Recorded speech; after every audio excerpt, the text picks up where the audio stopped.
The silence. It began with silence. Not the kind you get when the power goes out or when snow blankets a city. No, this silence was deeper. Radios turned static at the same moment across the world. News anchors froze mid-sentence. The internet itself flickered, sputtered, then died. People thought it was a cyber attack. Governments ordered calm. But every satellite, every frequency, every system simply stopped.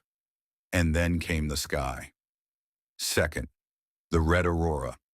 It was July when the first auroras appeared. Not green ribbons of light, but deep crimson veils bleeding across the atmosphere. From New York to Nairobi, Tokyo to Tehran, the night was drenched in red. Some said it was beautiful. Some said it was the end of days. That was the first night people began to vanish. Not die, vanish. One by one, in the glow of the crimson light, families woke to empty beds. Locked doors didn't matter. Children, lovers, soldiers in bunkers. They were simply gone. Third, survivor's radio. I remember the night my neighbor banged on my door. His eyes were wild. He had an old battery-powered radio. From its crackle came a voice. To anyone listening, do not go outside when the sky bleeds. Do not look up. Do not... Then a sound. Not static, not feedback. Something alive. Wet, clicking, almost insectile. Then silence. By dawn, my neighbor was gone too. Fourth, refuge. Weeks passed. Cities emptied, but not through death, through absence. Those of us left were like moths, huddling in dark basements, whispering theories. Some said it was aliens. Others said God was reaping souls. I didn't know what to believe. I only knew the auroras returned every few nights, and each time fewer of us remained. There were 10 in our group, then 6, then 4. We stopped saying their names when they disappeared. It felt like calling into a void. The stranger, one night, as we huddled in a subway tunnel, we heard footsteps, not ours. A man stumbled into our camp. He was pale, twitching, muttering. "They're not taking us," he rasped. "We're giving ourselves. Don't you see?" They whisper in dreams. They call, and we answer. That's why the beds are empty. They're not stolen. They walk out. We thought him mad. But that night, one of ours, Maya, was gone. Her boots and coat still beside her. Tracks in the dust showed she'd walked into the darkness barefoot. The stranger was right. 6. The dream. The next time I slept, I heard it too. A lullaby, soft and wet, threading into my skull. Not words, but promises. Join us. Be free. Step into the light. I woke with my nails digging bloody crescents into my palms. I knew if I listened too long, I would go. The stranger didn't last much longer. One morning, he was gone too, humming as he walked into nothing. 7.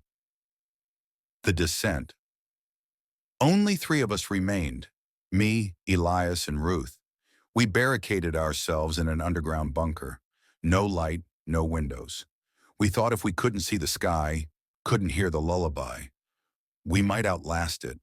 But on the 12th day, Ruth began speaking to someone who wasn't there. She pressed her ear to the wall, whispering, smiling. Elias begged her to stop. She only laughed. That night, I woke to find her carving something into the steel door with a shard of glass. Circles within circles, twisting, spiraling.